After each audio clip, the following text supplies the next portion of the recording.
ISIL's targets in the east.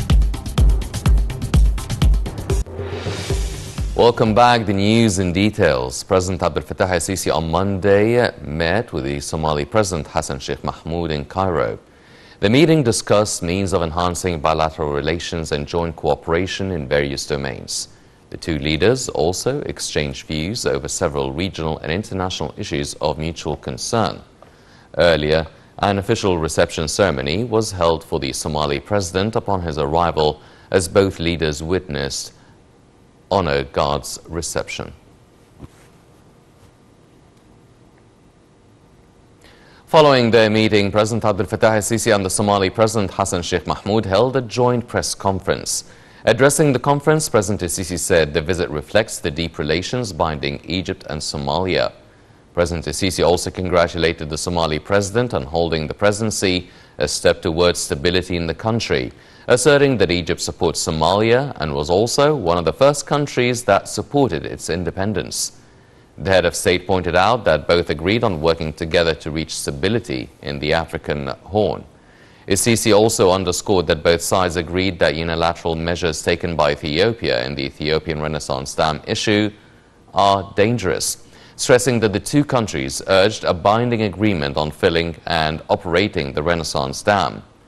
The talks tackled other files, including combating terrorism. For his part, the Somali president said that Egypt and Somalia are friendly countries over decades and expressed appreciation for Egypt's role in supporting Somalia's stability and independence. Minister of Defense and Military Production Mohammad Zaki approved the acceptance of new batches for the Egyptian Military Academy, which include colleges of the military, navy and air defense forces. The new students also include graduates of public and private universities and institutes. Director of the Military Academy, General Ashraf Salem Zahir, announced in a press conference the criteria and dates of acceptance for the new students from all categories for the academic year 2022-23. He also stressed the armed forces' keenness on developing the scientific military qualification system in accordance with the latest educational systems in advanced countries. Within the framework of its strategy, the Interior Ministry continued its efforts to combat any types of illegal actions all over the country. The ministry continued its campaigns to follow up and control prices of strategic commodities. The ministry arrested a number of traders who used to hide strategic commodities, including food and petroleum products, to sell them in the black markets. In the field of hiding commodities, the ministry found 765 tons of subsidized commodities and about 38 tons of wheat, as well as more than 169 tons of food and non-food products, which were sold at overprice.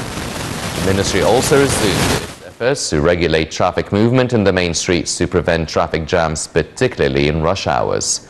Earlier, it also intensified the security presence at the taxi stops and fuel stations in all governorates following the increase in fuel prices.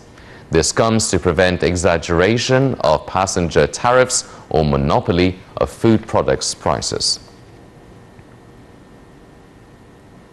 Tunisians began voting on Monday in a referendum on a new constitution.